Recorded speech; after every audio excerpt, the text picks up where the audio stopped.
Setelah Xiaoyan mengatakan bahwa ia akan datang kembali ke alam Hun, sosok di balik celah spesial pun menjawab, sombong sekali. Kalau saja aku tidak terikat sesuatu, sudah kubunuh kau sekarang. Setelah kata-kata itu dilontarkan, retakan hitam perlahan menyusut dan menghilang. Bersamaan dengan hilangnya celah spesial itu, suara samar pun memudar. Xiaoyan, tak peduli seberapa keras kau berjuang, nasibmu sama seperti leluhurmu. Kau takkan bisa lepas dari klan Hun. Atas kata-kata itu, Xiaoyan berdiri diam. Ekspresinya tenang, namun dingin. Ia merenung sejenak. Orang itu sepertinya berada di puncak Douseng bintang 1.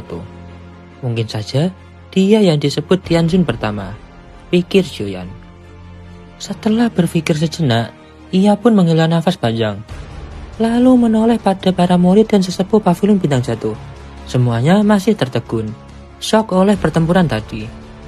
Xiaoyan dengan suara tenang pun berkata, "Semua sesepuh, kembali ke tugas kalian. Bersihkan sisa pertempuran. Yang terluka segera pulih, dan murid-murid lanjutkan kegiatan seperti biasa." Semua pun langsung menjawab hormat.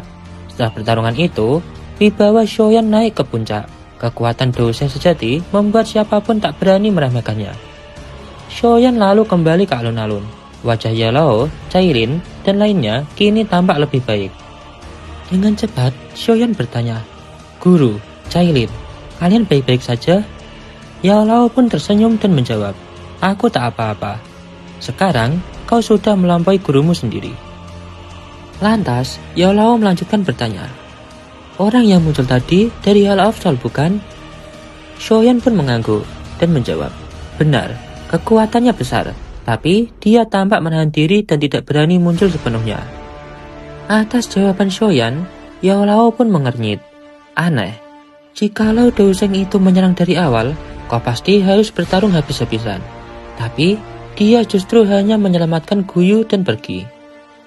Mungkinkah dia terikat oleh sesuatu? Xiaoyan pun mengangguk.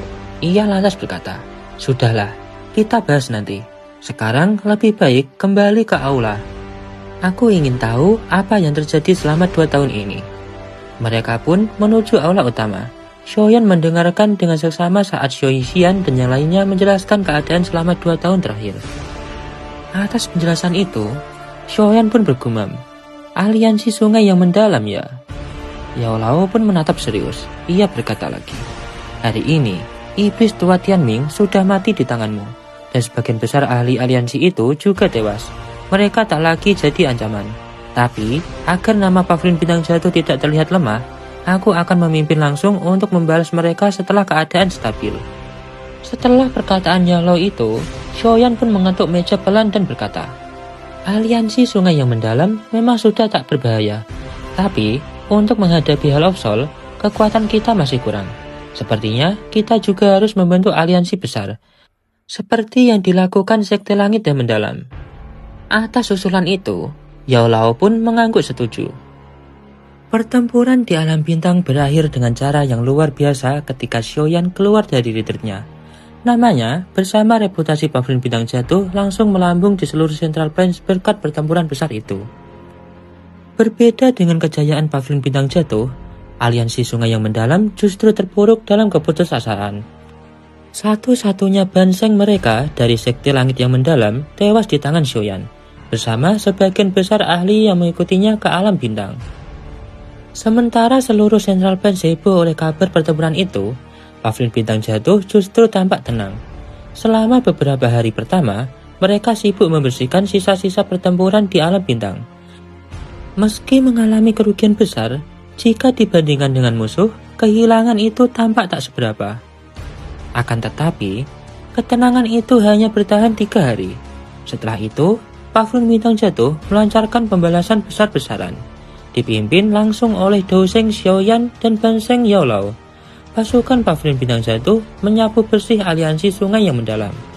Mereka bahkan tak sempat membentuk pertahanan berarti sebelum markas besar mereka yang juga markas Sekte Langit yang Mendalam dikuasai.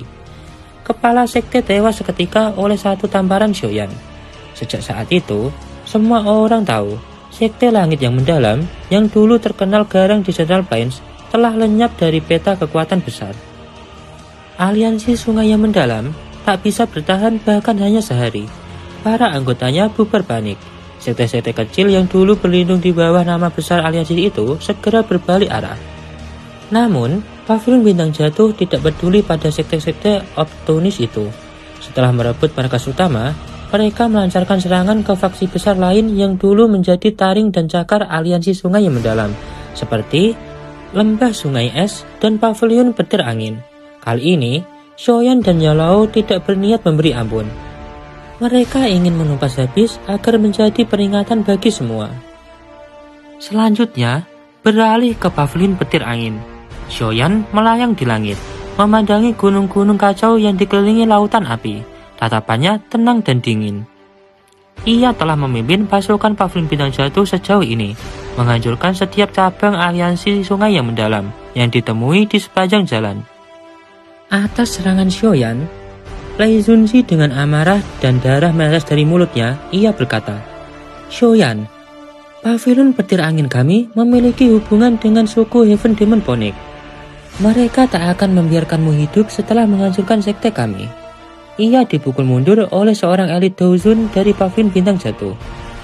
Atas ucapan itu, Xiaoyan pun menatapnya datar dan berkata, "Suku Heaven Demon Phoenix ya, tenang saja, aku akan menyelesaikan urusanku dengan mereka suatu hari nanti." Lantas, Xiaoyan menurunkan tangannya perlahan dan mengarahkannya ke Lei Zunzi. Bersamaan dengan itu, ia berkata, "Pavilion Bintang Jatuh kehilangan 28 ahli karena tanganmu. Saat kau membunuh mereka, seharusnya kau tahu hari ini akan datang." Lei Zunzi pun panik. Tubuhnya bergetar saat ia mengaktifkan teknik gerakan 3000 petir hingga batasnya. Seketika, banyak bayangan petir yang bermunculan di langit. Atas hal itu, Xiaoyan tertawa pelan, mengepalkan tangan dan berkata, "Gerakan 3000 petir." Dan bang, ruang di sekeliling mereka langsung runtuh. Semua bayangan menghilang dalam sekejap, dan darah memancar deras di udara. Lei Zunzi bahkan tak sempat menjerit sebelum tubuhnya hancur menjadi potongan daging. Tanpa emosi, Xiaoyan menurunkan tangannya. Seorang penatua Pavilion Bintang Jatuh segera menghampiri dan melapor hormat. "Kepala Pavilion Muda, kami telah memperoleh informasi Klan Han seperti yang Anda perintahkan. Selama bertahun-tahun, mereka ditekan oleh Pavilion Petir Angin. Kini, kekuatan mereka menyusut hingga 90%. Mereka hanya klan tingkat 2 di kota Tianbei. Hidup mereka cukup menyedihkan." Mendengar laporan itu, Xiaoyan terdiam, tatapannya meredup. Sekilas, rasa bersalah tampak di matanya. Ia pun bertanya pelan, "Apakah sudah mengirim orang ke sana?"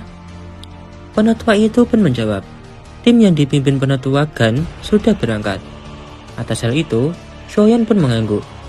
Tatapannya beralih ke utara. Kedua tangannya bersedekap di belakang. Ia tidak bicara lagi. Xin berpindah ke tempat Klan Han, kota Tianbei. Bang, 3 sosok tua tiba-tiba muncul di halaman Klan Han. Aura mereka begitu kuat hingga membuat semua orang tertegun.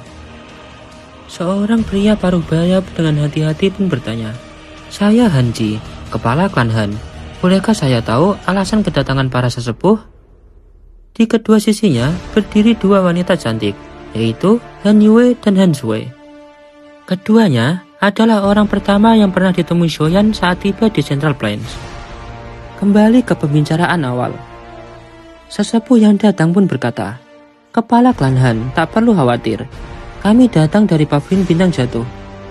Kepala Pavilion Muda kami memerintahkan agar kami menyampaikan tawaran ini. Apakah Klan Han tertarik menjadi penguasa baru di wilayah utara, menggantikan Pavilion Petir Angin?" Atas tawaran itu, semua anggota Klan Han sontak terdiam kaget. Di sisi Han Shui yang mendengar itu, ia pun bergumam, "Apa? Pavilion Bintang Jatuh?" Han Yue juga ikut berkata pelan, "Itu pasti Xiaoyan. Nama itu kini begitu terkenal di seluruh Central Plains." Sesepuh yang datang tadi dengan senyum lebar pun melanjutkan berkata, "Mulai sekarang, Pavilion Petir Angin sudah tak ada lagi. Jika Klan Han berkeinginan, kalian bisa mengambil alih wilayahnya. Kami akan membantu sepenuhnya."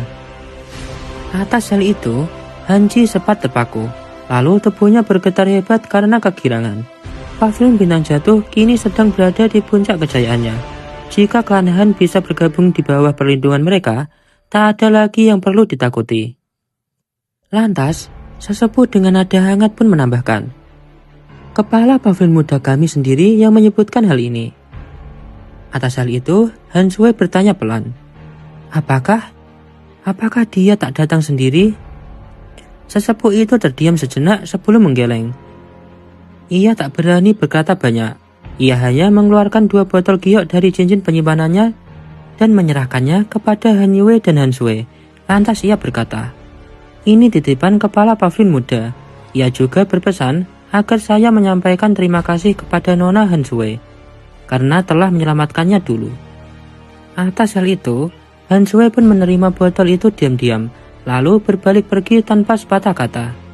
Han Yue hanya bisa menghela nafas lembut sebelum menyusul adiknya dan memeluknya dari belakang. Ia tahu betul, Han Sui menaruh perasaan mendalam pada Xiaoyan. Namun pria itu adalah sosok yang terlalu tinggi untuk mereka raih. Han Yue menatap bibir merah adiknya yang gemetar dan hanya bisa mendesah pelan. Gadis keras kepala itu sepertinya belum mau menyerah, bahkan sampai sekarang.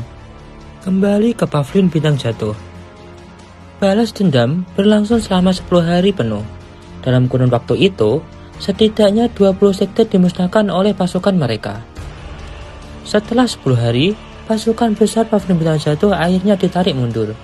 Sementara itu, Aula Jiwa tetap tenang meski Pavilion Bintang Jatuh tengah melancarkan pembalasan besar-besaran.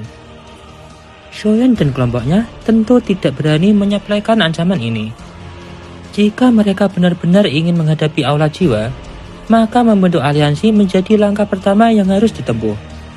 Karena itu, 2 surat dikirim oleh para ahli Pavilion Bintang Jatuh menuju Sekte Bunga dan Lembah Api Terbakar.